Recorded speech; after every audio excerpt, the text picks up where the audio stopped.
মৰিয়নিৰ গিবন অভয়াৰণ্যৰ সমীপৰ এটা ইটা ভাটাত জেচিবিৰে খন্দা উন্মুক্ত গাঁতত পৰিল পোৱালিসহ ৬টা বন্য হস্তী।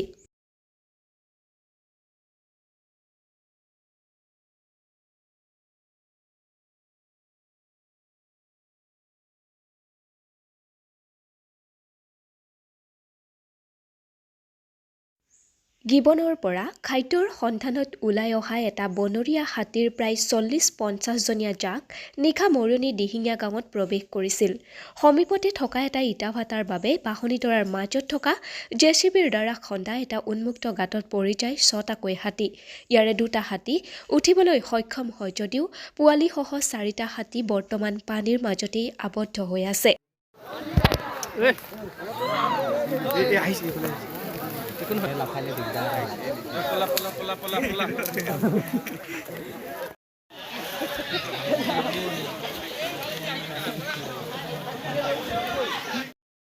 কালি গধূলি ইয়াত হাতী পৰাটো কালি এইটো প্ৰায় ১:৩০-২টামান বজাত পৰিছে। এই পুখুৰীত বাঢ়নীৰ মাজত এটা পুখুৰী আছে, এইটো ২-৩ বছৰ হ'ল।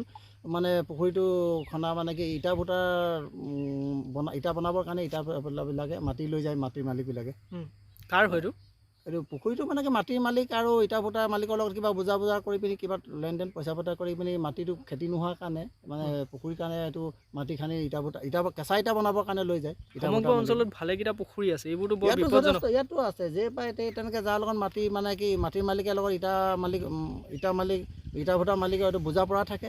তেওঁবিলাকে আৰু খেতি নোহোৱাৰ কাৰণে বাম মাটিৰ কাৰণে মানে ধানটো নহয় তেনেকৈ, সেইটো কাৰণে মানে কি পুখুৰী খান্দিবলৈ দি দিয়ে। হাতীটো কিমান দেৰি আবদ্ধ হ'ল? হাতীটো কালি প্ৰায় ১:৩০-২টা বজাৰ পৰা পৰি আছে, এতিয়াতো ৯টা বাজিব হৈ গ'ল আৰু দিনত। এতিয়া জেচিবি আহিল, এতিয়া জেচিবি খান্দি ৰাস্তা উলিয়াই প্ৰথম অৱস্থাত ৬টা পৰিছিলে। ৬টা পৰিছিলে। দলটো আছিলে ১১-১৮ জনীয়া তেনেকুৱা দল আছিলে। সৰু সৰু পোৱালি আছে, ১ বছৰীয়া, ১.৫ বছৰীয়া, ২-৩ বছৰীয়া তেনেকুৱা পোৱালিও আহিছে দলটোৰ লগত। এইটো তেওঁবিলাকে গম পাব, তেওঁবিলাকৰ এটা দায়িত্বত থাকে। তেওঁবিলাকে এইবিলাক চাব লাগে তেওঁবিলাকে। আৰু তেওঁবিলাকক মানে কি মানে খবৰ দিলে মানে কি আহিব লাগে সোনকালে। যেতিয়া কালিতো গধূলি ৭টা বজাতে ওলাইছে, আহিছিলে বাৰু। তাৰপিছত খবৰ দিয়াৰ পিছত ২-১ ঘণ্টা লেট হয়, তেওঁবিলাকৰ কিবা ক'ৰবাত হেৰি থাকিব পাৰে, কিন্তু আহিছিলে। আহি পিনি কি কৰিব, ইমান ৰাইজৰ মাজত তেওঁবিলাক ৬-৭জন মানুহ আহে আৰু চাই থাকে আৰু ৰাইজৰ লগত কি কৰিব।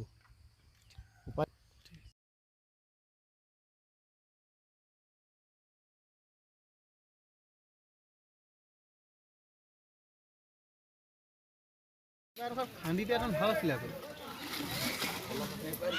গম পাইছেনে? ৰাস্তা সেইটো আছে নহয়, ৰাস্তা সেইটো বনাই ওলাই গৈছে। ৬টা আছিলে। সৰু আছে, মাজত সোমাই আছে।